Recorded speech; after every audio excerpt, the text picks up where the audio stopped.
We did it. The calendar has hit October, and that means it really is college basketball season. But if you haven't heard, it's golden time in women's basketball world for Team USA as well.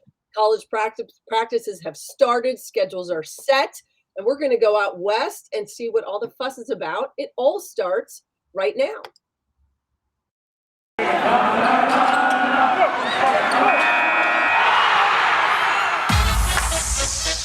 You are Locked On Women's Basketball, your daily podcast on women's basketball. Part of the Locked On Podcast Network, your team every day.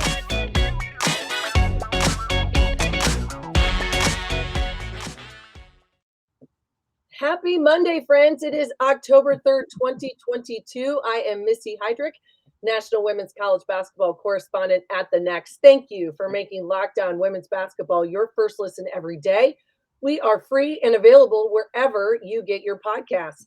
And today's episode is brought to you by LinkedIn. LinkedIn Jobs help you find the qualified candidates you want to talk to faster. So post your job for free at linkedin.com/LockedOnNBA. You can follow me on Twitter at Missy Heidrick, and be sure to follow The Next at The Next Tubes and this podcast at Locked On Women's Basketball. So last week we started marching across the country, waiting for conference women's basketball schedules to get released and highlighting some of what the regular season is going to look like and those most intriguing matchups. All the while, Team USA was wrapping up a gold medal at the 2022 FIBA World Cup. So today we'll talk golden hardware and the Pac-12, what to watch for this season as they weather the storms of conference realignment and all the buzz that is there. Today, I'm so happy to have with me Michelle Smith, veterans women's sports journalist with her finger on the pulse of the Pac-12 and so much more. All right, Michelle, golden time, Team USA. 30 straight World Cup games that they have won, a 22-point win margin. It broke their own record from previous World Cup action. They beat China and take home the World Cup gold medal. Your thoughts, just what this team has looked like, and maybe is this the next generation of Team USA that we're starting to see? Yeah, I mean, this was a big tournament, I think, for USA basketball, for the women's national team program, because this is really the start of the new era, right? This is we're moving past Sue and Diana and Sylvia Fowles and some of those stalwart players, right? You've got young players who've not been in the national team program before. You've got, you had a roster that had Benijah Laney, and you had Kalia Copper, and you have Kelsey Plum, who won a 3x3, obviously, but this is really a new era for the program. And I feel like this was a statement tournament for them. I felt like they came in sort of viewing it that way, that this is, that this is a new time for USA basketball, but doesn't change the dominance of the women's national team. I mean, when you watched, Brianna Stewart out there for, almost every minute, every time I looked up, Stewie was doing something amazing, right? In Asia, coming off of a championship, and, just the way that whole team is made up. But this is a new era. The veterans on this team are new to being veterans on this team for the most part. Mm-hmm. And so I thought this was a really big statement tournament from them, and the margins that they won by and the quality of play that they put out. Like, I was really, really impressed by it, but I also thought that was the point for them to send the message to the world that, we may not have Sue Bird and Diana Taurasi and Sylvia Fowles anymore, but we are still the best team in the world, and they wanted to prove a point. I think you're absolutely right. I think it's really interesting, and as we've seen this kind of evolution of Team USA, and as you said, faces that people are used to seeing that haven't been there. But I also think that Cheryl Reeves is just sort of maybe a little bit different. She's approached this maybe with a different mindset, kind of now her team, her culture, a lot of what she built and has built at Minnesota with the Lynx in the professional ranks. It maybe has a little bit of a different feel just simply because those are the type of people she's used to dealing with every day. So this is not something where you got to make a college coach to professional transition. We're kind of trying to weave it there.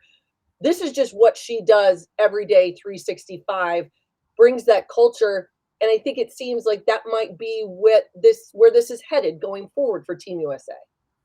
Yeah, possibly. I mean, I think that don't rule out the idea. I think that, Team USA has always done a good job of fostering those college coaches, though, right? I mean, obviously, you went from Gino to Dawn, and you've got coaches sitting on the bench, like Kara Lawson. You've had Adia Barnes come through Team USA. Like they're grooming those coaches, right? Those coaches are on those rosters for a reason, but I do agree that I think, Cheryl Reeves gets to have a different approach to this because she knows these players from a different context. These are professional. She is a professional coach, and these are professional players, and perhaps she gets to approach this a little bit differently. But I don't think the USA basketball is going to stop grooming their future head coaches through the college ranks, because there are certainly more to choose from. I mean, there are 12 WNBA head coaches, right? And those coaches change, and Cheryl's an established head coach in the league and one of the winningest coaches in the history of WNBA.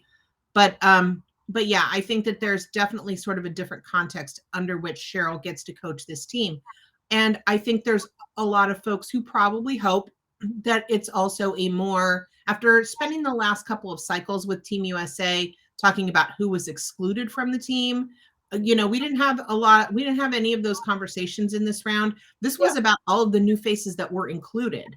Yeah. And so, and I think that's a really positive development for USA basketball as well. No, I think you're absolutely right. And it kind of goes to the idea of, it's been the underlying current conversation that folks have been talking about, is the exclusion of who's on the squad.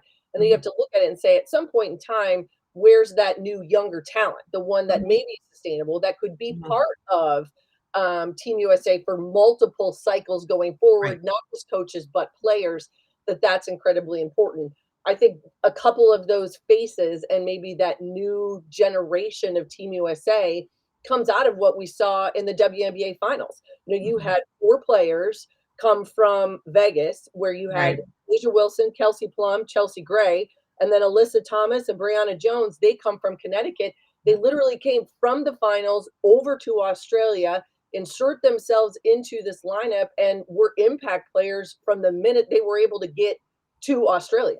Alyssa Thomas and Kelsey Plum were huge for Team USA. Both of them. I mean, and they're not names that we're necessarily used to seeing on that stage. Kelsey with the 3x3 of that, but like that's how this program, moves forward. And it says a lot about the talent level of the WNBA, the talent level of those championship teams, that this is the kind of worldwide impact that these players come in and they have.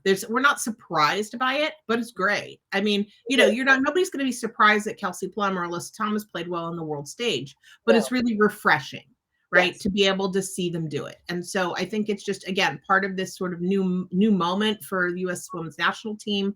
And I'm about it. It was great. They played so well. And I think, I heard the term, a couple of the players, and I think even the coaches said afterwards, that they felt like they were on a mission, that this was a statement scenario for them. Again, a lot of new faces, new coaches, etc. But that China was going to be a formidable opponent. But then to be able to beat them by 22, a margin of which they beat their own record from a previous World Cup, I think you do have that statement game, that mission idea of just continuing to assert that the very best women's basketball players are going to be part of, and it's going to be Team USA. Yeah, I agree. And China played really, really well. And that championship game had such a frenetic pace to it for a while. It was just, I was watching it going, this is exhausting. Like it was so back and forth. And then USA wears them down because of the depth, because of that talent. It just was, again, the USA is the best team in the world, and those players are coming from the best league in the world, and it shows by the time you get to the end of that gold medal game. Yeah. Well, and when you talk about some of the best players in the world, one of those names that I know has been synonymous with the WNBA and with international basketball for years is Lauren Jackson. And I just thought, what a great story to have her come back and play with the Opals, play for Australia in this World Cup.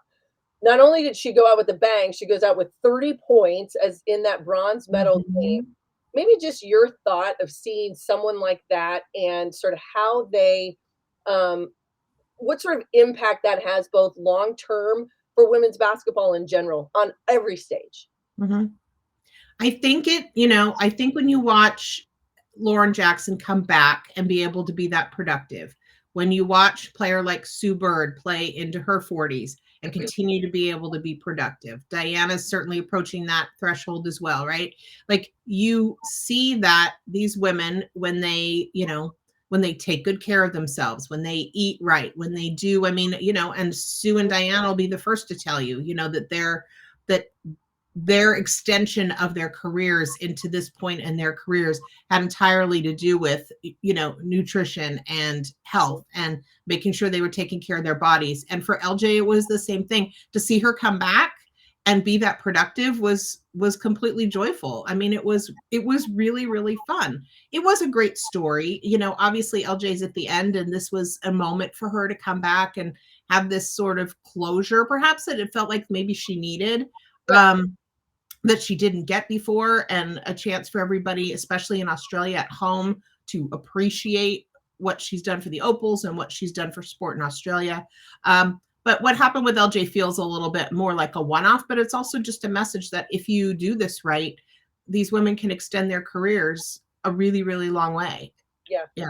And I think that that's the fantastic part. And it just shows the depth and breadth of, I think, the quality of players, and what you see on the international stage doesn't happen very often because we are usually looking for a World Cup or the Olympics for that showcase. But I think we got it this year, and a hardware haul for Team USA. All right, in just a moment, we're going to talk about the changes coming to the Pac-12, how they're impacting women's basketball at UCLA and USC, and the latest on the league's realignment woes. But first, these days, every new potential hire can feel like a high stakes wager for your small business. You want it to be 100% certain that you have access to the best qualified candidates available. That's why you have to check out LinkedIn Jobs. LinkedIn Jobs helps you find the right people for your team faster and free. I know there hasn't been a time over the past few years where we all haven't made a connection just simply because of LinkedIn. So you want to go online and create that free job post, and then you add your job and the purple hashtag hiring frame to your LinkedIn profile to spread the word that you're hiring. Simple tools like screening questions make it easy to focus on candidates with just the right skills and experience, so you can quickly prioritize who you'd like to interview and who you'd like to hire. It's why small businesses rate LinkedIn Jobs #1 in delivering quality hires versus leading competitors. So LinkedIn Jobs helps you find the qualified candidates you want to talk to faster. Post your jobs for free at linkedin.com/LockedOnNBA. That's linkedin.com/LockedOnNBA to post your free job for free. Terms and conditions do apply. I am Missy Heidrick, and thank you again for making Locked On Women's Basketball your first listen every day. Make sure you check out the Ultimate Pro Basketball Preview starting October 10th, 10 days away, a 6-episode extravaganza to get you ready for the NBA season. The local team experts and the NBA insiders of the Locked On Podcast Network and Odyssey are all combining into one ultimate NBA preview. Starting October 10th, search for the Ultimate Pro Basketball Preview 2022 on your Odyssey app, YouTube, or wherever you get your podcasts. All right, Michelle Smith, we have talked about World Cup, and you live out on that West Coast. You are ingrained each and every day in the world of all things Pac-12. So let's talk a little bit before we really dive into women's basketball. Let's just kind of talk about some of the realignment buzz. Never a dull moment out there in the Pac-12. Let's face it, there's always something going on. I know there's a lot of rumors what maybe some of the next moves are going to be for the Pac-12. I thought it was very interesting at the beginning of the fall when college football was starting, the new commissioner to the Big 12 making a statement that their strategy is about going out west, not bashful about it, putting it out there, a lot of conversation. But one thing that struck me about 2 weeks ago, there's been some reporting that there was a letter provided to the University of California Board of Regents ahead of a closed-door session to discuss UCLA's proposed move to the Big Ten, and it was put out by the Pac-12 commissioner himself. Yep. Maybe just talk a little bit about where all of this sits today. We know it could change tomorrow, But what's the conversation out there on the West Coast as it relates to especially UCLA and this move to the Big Ten? Yeah, so UCLA is in a different position than USC in making this move. USC is a private university. They can do what they want. Right. UCLA is part of the UC system in California, and they are governed by a UC Board of Regents. And everything I understand from the UC Board of Regents, and having sat through a recent meeting as they discussed this issue, was that this move took the UC Board of Regents by surprise as well. Mhm. And it's most relevant because of the financial impact that it potentially has on another UC school, which is Cal Berkeley. Right. And so what the UC Regents are weighing right now is what negative impact could or does UCLA's move to the Big Ten have on another UC school? And what do you do about that? Right. So is that a situation where the UC Regents are in a position to say, no, UCLA, you can't move? Don't see that happening. That feels like a big mess. Mhm. But it also could be a financial restitution situation where UCLA is going to have to give some of its Big Ten money to Cal, undetermined amount, obviously, but to make up for the financial hit that Cal is going to take in particular because they're a fellow UC campus. So that's where UCLA and Cal end up getting connected, is because they're both in this system. And because UCLA is moving and their move will have a material impact on Cal, what is the financial restitution to Cal in this situation? So I think that's where that conversation is centered. I don't really see a scenario where the UC Regents tell UCLA they can't move. I feel like that's just a long court battle and it's just a big hairy mess. But USC is not tethered by that. USC is not tethered to a university system where they have to do that. So USC is doing its thing. Right. And UCLA is just not quite as free to do that without having to weigh what it means for a fellow UC school. And again, this isn't going to apply to the Stanfords or the Arizona schools or the Washington schools. And we can talk about, for example, Washington State and Oregon State and all of these scenarios, which right now don't include the Cougars and the Beavers. Yeah. These potential scenarios, we've got the Big 12 talking, there were rumors the Big 12 is going to sweep up some of those Southern schools, the Arizonas and Colorado and Utah, and that the Big 10 might take Cal and Stanford and Washington but if I'm Washington State and I'm Oregon State right now, I'm wondering where that leaves us. Yes. And so, I think a lot of this stuff, hopefully in the next few weeks, is going to start to make itself clear. I've heard, the Big 12 still talking about wanting to move west. I've also heard that the Big 12 presidents and the university presidents and folks on that level aren't excited about being the ones to cause the dissolution of the Pac-12, which is a conference that's been around since, the late 1800s, right? And that's a difficult thing. And it's a really hard thing for, somebody like me in this part of the world to process too, that a scenario where there would be no Pac-12. It's really crazy. Very strange. It's also, to me, a huge impact on the Olympic sports. If you think about the Pac-12's Olympic sport legacy and women's sports legacy, you can argue about football, and we know this is about football. We know this is about 10 games in the fall with football programs that may or may not, by the way, be their huge money makers for their universities. We won't. Exactly. That's a topic for a new day. But the Pac-12 has been, just an absolute funnel to our Olympic sports and to our women's and to our major women's sports programs, and to lose the Pac-12 and that legacy, that's pretty devastating to think about the possibility of that happening. Which takes us to the women's basketball season, right? And the Pac-12 being one of the best conferences in the country. No conference has sent more team to the Final Four in the last 10 years. No conferences, they may not have been necessarily the best conference every single year, but 7 of the top 10 players in this year's recruiting class are going to Pac-12 schools. They've got like 11 of the top 25 players going to Pac-12 schools this year. Like the Pac-12 is still a ridiculously relevant, important conference in women's basketball. And losing USC and UCLA, who are, by the way, are not 2 of the teams that have gone to the Final Four in the last 10 years.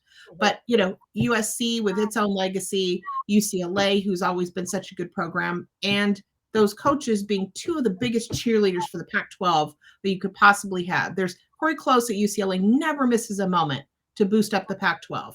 Lindsay Gottlieb obviously coached at Cal and now is at USC and is sort of synonymous with that Pac-12 style of coaching and that Pac-12 mindset about coaching, that real, that kind of that professorial, cerebral, almost in that Tara Vanderveer mold where, where it's not about histrionics or bombast or whatever.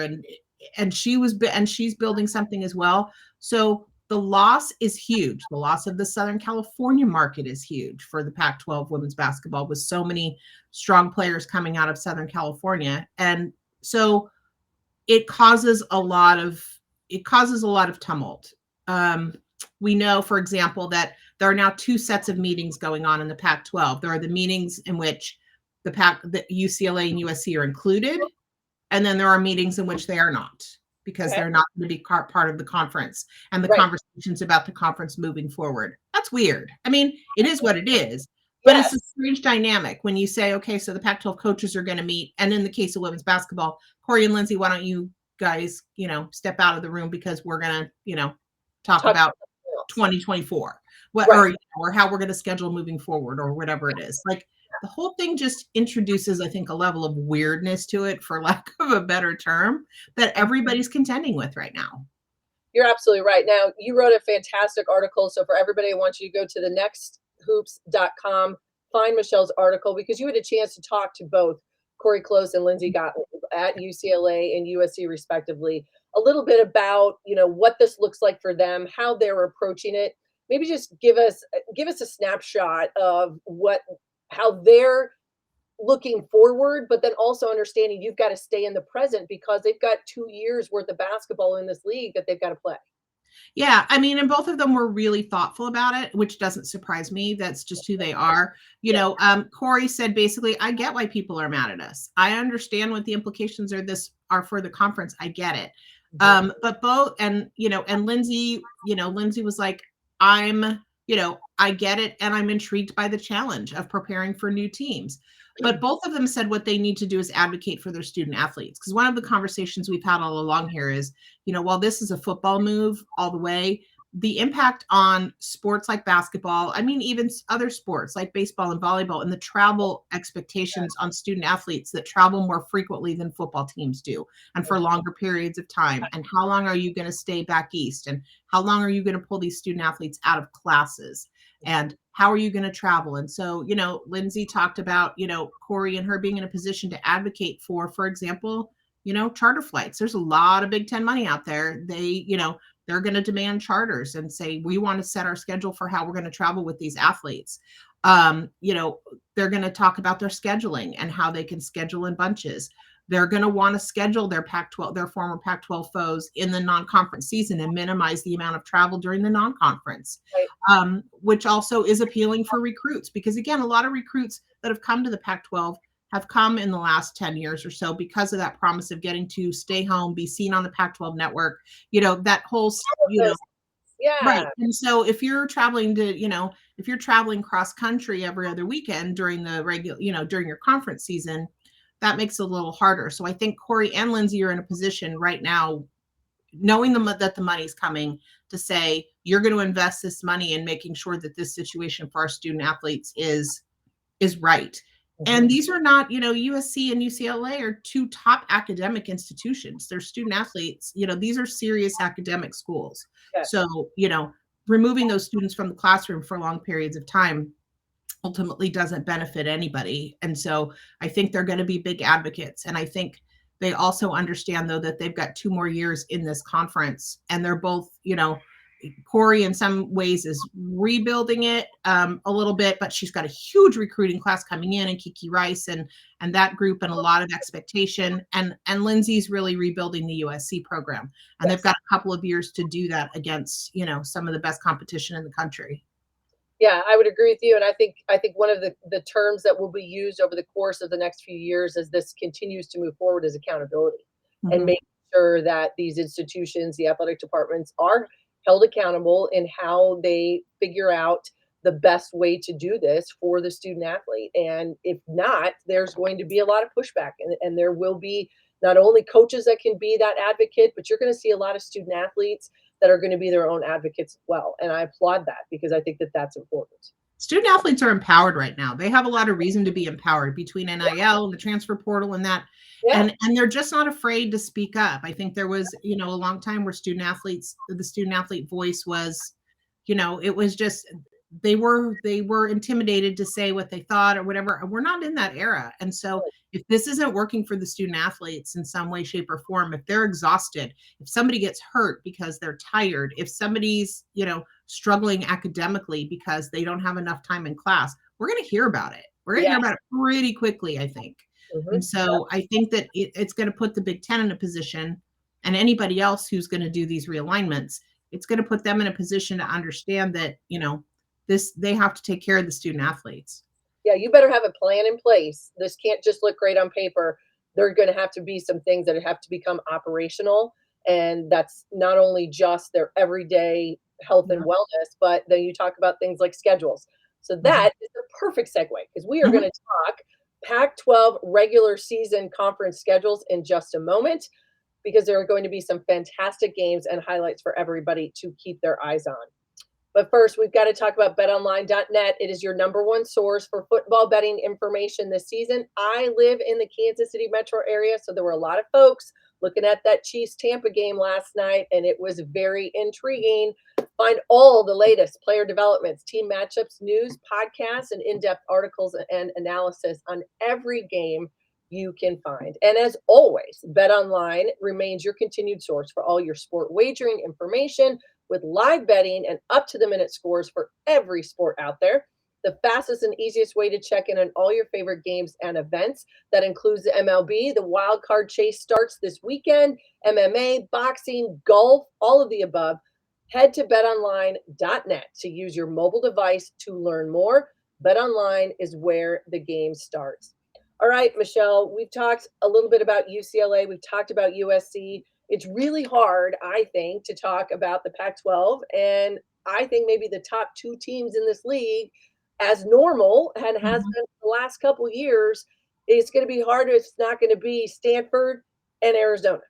I think, and I always like to say I have a motto: if you want to be the best, you've got to beat the best. All right. So you know that Stanford 2 years ago, they win a national championship. They get themselves almost all the way back to that pinnacle again last season. But that's vintage Tara Vanderveer. That's what she does. And that it is not necessarily about a rebuild. It's about a reload. And I know that she lost some familiar faces, a lot of experience off that squad, but she's bringing in the number one player in the nation out of high school. You've got players like Haley Jones and Cameron Brink coming back. I mean, how do you bet? No pun intended. How do we bet against Stanford? Yeah, I mean, Stanford, I think, is going to be the clear favorite in the conference, but this is a really competitive conference. And like you said, Arizona, Oregon, last year, Colorado and Utah made big jumps last year and both ended up in the NCAA tournament, right? You've got programs like Washington State. Like, there are no easy outs anymore. The Pac-12 used to be sort of like you got through the first 5 or 6 teams and then the quality of play, or the quality of the teams dropped off pretty precipitously. And that's not what we're looking at anymore. So you've got a tough schedule, but Stanford does have Lauren Betts coming in. They've got Haley Jones and Cameron Brink, 2 of the probably top 5 or 6 players in the country for the year. So they're going to be a really, really, they're going to be an overwhelming favorite. But I'm interested in, Pac-12's done some scheduling. I know we were going to talk about the schedule. Stanford's going to play South Carolina in November. And that's going to be one of the bigger non-conference games that everybody's going to circle on the schedule, right? Everybody's going to want to see, those rematches and those matchups, and Dawn versus Tara, which we always love. And so that's going to be great. But I'm interested in what the Pac-12's done with the schedule. So last year they voted on a 20-game schedule, and then they reconsidered and decided they were going to stick with the 18-game schedule, which I think is smart. 20 conference games is a lot. It takes a couple of non-conference games away from you. And so I think I like the 18-game schedule. The other interesting thing that they've done is they've separated the rivalry games. So what the Pac-12 was doing was having the rivalry games play in the same week, and they would go back to back. So the Stanford and Cal rivalry game would go Thursday, Sunday, or it would go, or Friday, Sunday, but they would play each other back to back. And this year they've decided to separate those games, and they're allowing those teams to schedule. So most of those rivalry games, the first game is in December, actually, while they're still playing non-conference games. But they're going to play that rivalry game and then come back and then play them again, I think, and probably mostly in January. But they're going to split those rivalry games for those teams, which I think is fun. I think it gives you that little taste of Pac-12 competition in December, even as people are still sort of closing. I mean, Stanford's going to play Cal before they play Tennessee. So, right. So that's, we'll see where we get. And I think that's the good part about putting some of these teams early. As you said, right out of the gate in early December, it's Oregon State at Oregon, December 11th.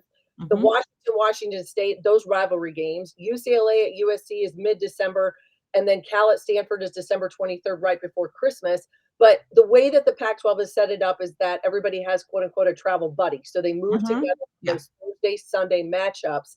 But with that said, it also kind of gives you a look at teams maybe earlier than we would have thought, but then also is their non-conference schedule just setting them up to be a little bit more of a net booster? And then are we going to take our lumps in league? But as you said, I don't think there's a lot of easy outs. There's a couple teams in this league that I think maybe hit harder by the portal than others. One of them, I think, is Oregon State. Now, there has been there's been a lot of movement on this roster up there in Corvallis, and I think it's interesting, but no Jones, no Kennedy Brown in the post, a lot of new faces, and they're going to have to go right out of the gate and play at Oregon on December 11th. Maybe your thoughts on the Oregon teams and what's going to be their long-term, can they sustain it throughout the course of the Pac-12 season? Yeah, both of the Oregon teams seem to be a place where the transfer portal is active, right? So Kelly Graves has lost a few kids and gained a few kids through the transfer portal. He certainly and the same thing with Scott Ruick at Oregon State. They've got, he still has Talia von Oelhoffen and, kind of as their guard. And she's basically, I think, a sophomore now, but is in her third season because she was an early entry during the COVID year. They're going to be, Oregon State, I think, was the one last year in particular, probably took a little bit more of a hit and a little bit longer to gel because they had some transfers even the year before. But I always feel like Oregon State's going to come together, and it may not be in time for that Oregon game, but you might see a different Oregon State team in early February than you're going to see, for example, in mid-December. Oregon's still super talented. Oregon, as we talk about the top couple of teams, I think we're remiss if we're not including Oregon in that group with Sedona Prince and the guards, Tahina Pau, and, that's a good team. And so, putting that together, I think Oregon is going to be certainly in the mix in the Pac-12 and at the top of the standings in the Pac-12. But watching that early, you're going to see how quickly or not quickly teams are coming together after putting a lot of new players in place. But you can talk to everybody, and everybody's got, I think USC's got 8 new players. I think I just talked to Natasha Adair, who's replacing Charlie Turner-Thorne at Arizona State. She's got 6 new players in the last 2 months that have come into her program. There are a lot of teams that are bringing in a lot of new people because of the transfer portal and because you've got freshman recruiting classes and all of that. And so, it'll be interesting. And then you still have players that have an extra year with the COVID year who may or may not decide to take it, and how that's sort of impacting roster numbers and roster and choices on who's on your roster and things, because we're just going to get to the tail end of having those players who can elect for the 5th year if they choose because of the COVID year. So, we've got, the rosters are really, really interesting. I mean, even a team like Colorado that did so well, and then they lost quite a few players in the transfer portal after having a really, really good year. So it is, the transfer portal takes and it gives. And so we'll see. We will see how much you give, right? I mean, you get, you lose and then you gain. And so we'll see what we get. I think that you're absolutely right, because I look at a team like Arizona, and as we said, they're going to be at home. Their first Pac-12 game is December 29th. They have Arizona State, that rivalry game. And I look at Arizona, they've got Esmery Martinez from West Virginia, Lauren Fields coming in from Oklahoma State. Now, they lost some others, but it's replaced. And that's really what this is all about. And I do think that there are coaches out there that are making more of an effort to say, all right, I need to maybe find a transfer that could give me a couple years of eligibility. Right. One-hit wonders are awesome. A super senior, fantastic. Mm-hmm. But long-term stability of your roster might need to be a player that can come in and give me a couple years rather than just one. You mentioned Colorado, 7th year for J.R. Payne. They have 7 players back for newcomers. They were in the tournament last year. They also went on a 10-day European trip to Spain, which it seems as though those are the kinds of things that kind of run under the radar. And I think coaches say, you know what, if I got a lot of new faces and I know I'm going to run the juggernaut of the Pac-12, I need some extra time with my kids. I think she did that and took them overseas, and they had some success and some opportunity to gel. Yeah, we hear a lot about those overseas trips and that opportunity to practice early, put your team together early, have them bond early. That ends up working out really, really nicely for some teams. I mean, they obviously they get to do this every 4 years, but the teams that get to do this, and particularly a team in transition, it can be really, really important for them. I think Colorado and Utah together as buddies in the travel schedule. I mean, it's really, really interesting trip now, I think, within the Pac-12, because I think it didn't used to be a trip that you worried about. If you were one of the top teams in the conference, going to Colorado and Utah wasn't necessarily a trip that you had circled as this trip could be trouble, right? But now I think it can be. And you've got altitude, you've got all kinds of other things, and they're not connected. It's a 2-flight trip, like some of these trips. If you come into the Bay Area, you don't have to get on a plane again. Right. If you go to LA, you don't have to get on a plane again. If you go to Arizona, you don't have to get on a plane again. But if you go to Washington State, that's a 2-flight trip. If you go to Colorado and Utah, that's a 2-flight trip. Those things make a difference in the travel schedule. And I think suddenly the Colorado-Utah trip for most of these teams is going to look a little bit different this year than it did the last few years, because I think these are both 2 really nice programs. Utah is, Lynn Roberts did such a great job last year. They just surged at the end of the year and were really, really impressive. So suddenly that mountain trip looks a little more daunting. Well, and that's the thing is that there is no easy out, as you said. I think this is a league that continues to elevate its stature, continues to rise among the very best. And as you see it year in and year out, it's going to be competitive games in non-con and very competitive games in conference. It all kicks off December 11th is be the very first Pac-12 game. The last weekend of regular season Pac-12 games is going to be the weekend of February 23rd to the 25th. So it starts in December all the way to the end of February, and there's not going to be a lot of days off in the Pac-12. Michelle, thank you so much for coming on with me today. You are a vat of information that everybody needs to know. Tell everybody where they find you on a daily basis. And I know it is with us at thenexthoops.com too. Yeah, I'm really excited to be with The Next. I'm excited to contribute. I'm excited to be with this group of great young writers. And so I'm going to be at The Next. I'm also on Pac12.com. Once the season gets rolling, you can find me on Twitter. You got my Twitter handle here. And then most days you'll find me down at San Jose State doing my day job. So a little bit of everything. So if you have a hard time finding Michelle, it's not because she's not busy. It's just she's got way too many things going on. Thank you so much. And I want to thank everybody for making Locked On Women's Basketball your first listen every day. Please go find us at The Next Hoops and at Locked On Women's Basketball for this podcast at thenexth.com. That's where you're going to find us as well. You can find me, Missy Heidrick, there and on Twitter. And I'll also be here on Mondays, which I am super excited about. So please join me here every Monday to talk everything from college hoops and all you need to know about women's basketball, and come back all this week for more episodes. It's going to be college basketball news and notes, wrapping up the 2022 FIBA World Cup, and moves across the WNBA because we know they are coming, including some head coach hirings. Those are going to be right around the corner. Now, make your second listen Locked On Fantasy Basketball. Josh Lloyd hosts the #1 daily fantasy basketball show on the planet. It's free and available wherever you get your podcasts. Thank you, everybody. Join us all the time right here on Locked On Women's Basketball. We'll take care of you and keep you up to date.